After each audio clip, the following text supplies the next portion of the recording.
जो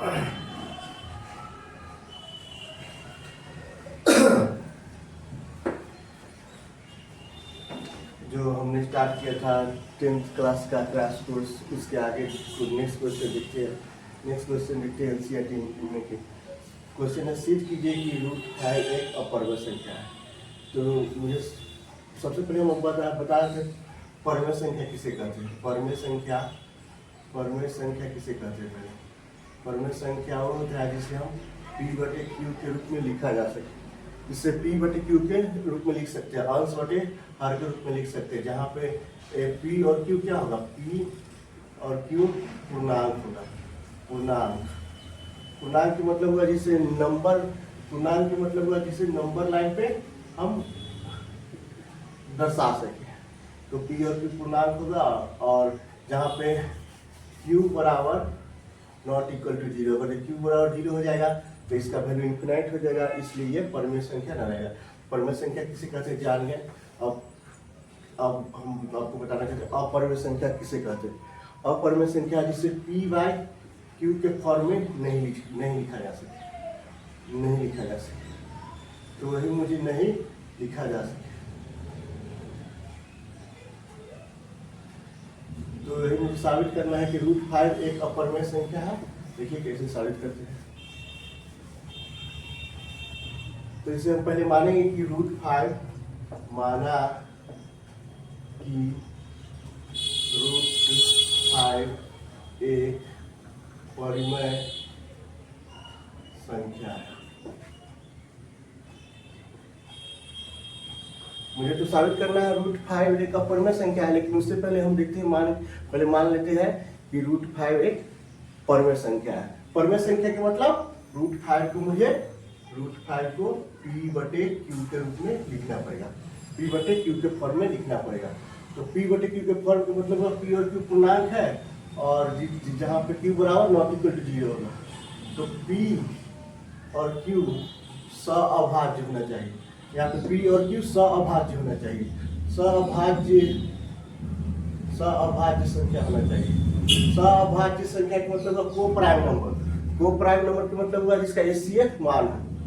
HCF किस क्या हो? 1, उससे ही हम बोलेंगे क्या? सअभाज्य संख्या।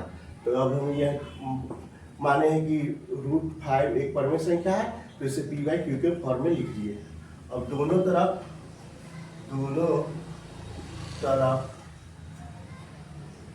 वर्ग करने पर तो हम दोनों तरफ इसका स्क्वायर करेंगे, स्क्वायर करके लिखते दोनों तरफ करेंगे। यहाँ पे कर देंगे, स्क्वायर करेंगे तो √5 के स्क्वायर हो जाएगा, और फिर हो जाएगा P/Q के स्क्वायर हो जाएगा। तो जब इसे करेंगे √5 का जब स्क्वायर करेंगे तो केवल 5 आ जाएगा।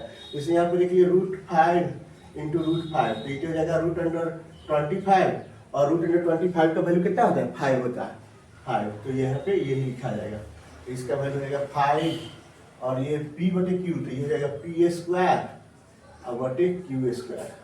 तो यहाँ पे हम देख सकते हैं कि जो P² बटे Q² है, तो इसे हम ऐसे भी लिख सकते हैं कि Q² बराबर P² बटे 5। तो यहाँ पे देख सकते हैं जो P² है जो किससे 5 से डिविजिबल है, मतलब 5 से भाग लग रहा है। नीचे का मतलब क्या होगा? 5 से भाग लगेगा ही। तो यहाँ लिख सकते हैं चूंकि P5 है, 5 P² को विभाजित करता है, विभाजित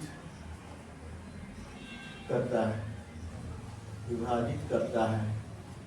तो जब 5 P² को जब विभाजित करता है तो P को भी वो विभाजित कर सकता है। मान लीजिए 5/25 को भी क्या बोलते हैं, 5/25 को विभाजित करता है, तो 5 है जो 5 को भी विभाजित कर सकता है। उसका गुना की फॉर्म में समझो कि P/P, जैसे नीचे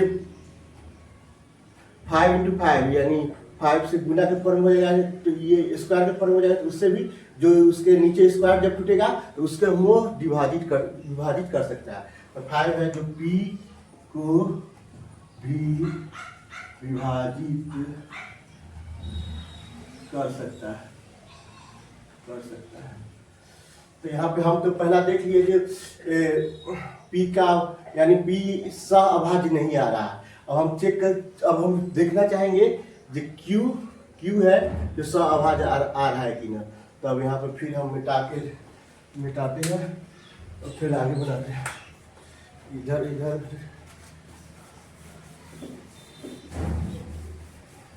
बढ़ाने देते हैं। फिर यहाँ पे आप देखेंगे, जब यहाँ पे आप देखेंगे P बराबर मान लेंगे 5 के, P बराबर 5 के मान लें, और P बराबर 5 के, तो P बराबर 5 के ये वैल्यू, इसका वैल्यू